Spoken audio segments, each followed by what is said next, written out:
Hey, this is the Follow Through. I'm Pastor Fred. Great to have you with us. Hit that subscribe button if this is your first time. We don't want you to miss any of these.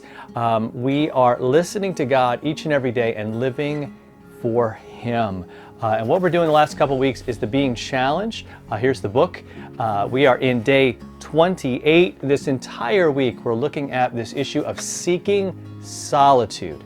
And so it's not just about being alone and getting that alone time, because here's the difference. We're not doing that for a selfish reason, but we're doing this solitude thing because we just need time with God, with us and God. We also need time with others, right? A couple weeks ago we talked about community and how important that is. And that, again, we're going to connect those two, and there's a balance of life, being together with folks, but also being by yourself. So today our passage is James 4, verse 8. And as I'm shooting this, I'm reminded that we're about a year from when this whole COVID-19 pandemic, shutdown, whatever you want to call it, happened. And it's funny to hear different people's reactions to it. Like the people who really loved to be around others, it was really, really difficult, and it still continues to be a challenge. But for a lot of folks, they're like, man, this is perfect.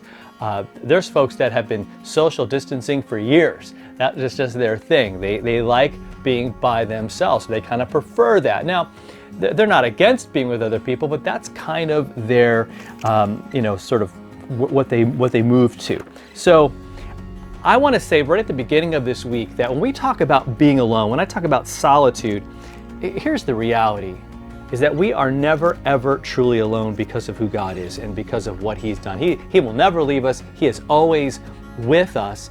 But this week we're talking about, do we let all the other things distract us? Sometimes do we kind of hide in a crowd instead of sitting down with Him and having that heart-to-heart? Okay, so James 4, verse 8 says this. And it's really an invitation for us. It says, draw near to God, and He will draw near to you. Cleanse you your hands, you sinners. Purify you your hearts, you double-minded. There's that distracted part, right? Double-minded, right? You're not just focusing on God. You're not just focusing on His mission for you, but you're kind of all over the place, right? You say one thing, but you're busy doing something else. You say, hey, this is my focus, and I'm all about God and what He's doing. But really, maybe you let other things pull you so far away from Him. So He's saying, if you draw near to Him, guess what? He's going to draw near to you. In fact, He never really goes away.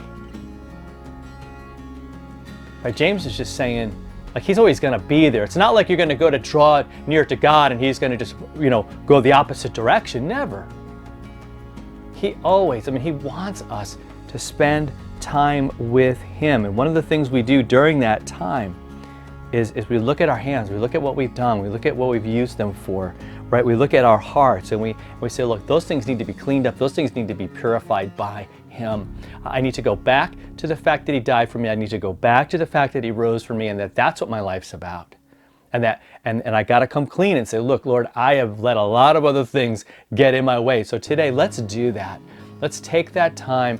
Let's if you're following along in the Being Challenged book, I want you to go to page Jimmy, see what page it's at. I'm going to turn to it right now. And this is the Monday, day 28.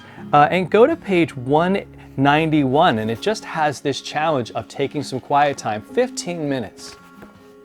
And just try to be quiet. Try to listen to what God is saying. Use the passage that we're talking about here today.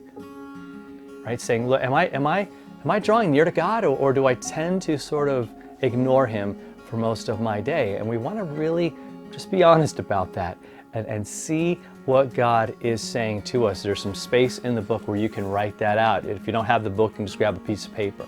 What's God saying? What's He letting you know about? What is He reminding you about today? All right? We'll see you next time for another follow-through.